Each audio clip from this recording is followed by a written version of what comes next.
Hi friends, வணக்கம். இன்றைக்கி நம்ம வீடியோவில் சூப்பரான தோசை தான் எப்படி செய்கிறதுன்னு பார்க்க போகிறோம். இந்த மாதிரி நீங்கள் தோசை செஞ்சு கொடுத்தீங்கன்னா எத்தனை வேணும்னாலும் சாப்பிடுவாங்க.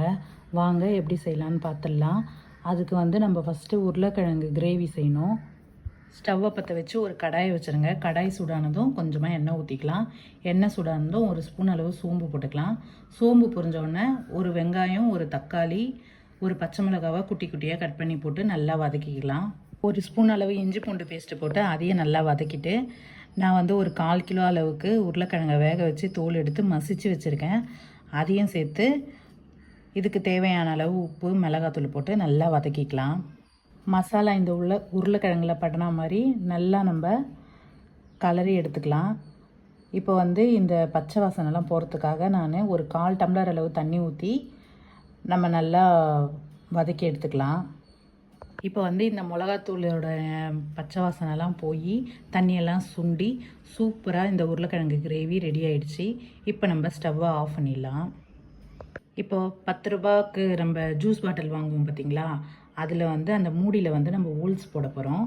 ஸ்டவ்வை பற்ற வச்சுட்டு இந்த மாதிரி ஒரு கம்பியை வச்சு சூடுபடுத்திட்டு நம்ம அந்த மூடியில் ஹோல்ஸ் போட்டிங்கன்னா சீக்கிரமாக ஹோல்ஸ் விழுந்துடும். ஒரு 3-4 ஹோல்ஸ் போட்டால் போதும். இப்போ இந்த தோசை மாவை அந்த ஜூஸ் பாட்டிலில் ஊற்றிட்டு நம்ம நல்லா டைட்டாக மூடி போட்டுக்கலாம். இப்போ நான் தோசை மாவை இந்த பாட்டிலில் ஊற்றி ஃபில் பண்ணி மூடி போட்டுட்டேன். இப்போது ஸ்டவ்வை பற்ற வச்சு ஒரு தவாவை வச்சிடலாம். தவா நல்லா சூடானதும் நம்ம இந்த பாட்டில் நல்லா டைட்டாக மூடி போட்டுடணும். இப்போ நான் எப்படி தோசை ஊற்றுறேனோ அதே மாதிரி தோசை ஊற்றிக்கோங்க.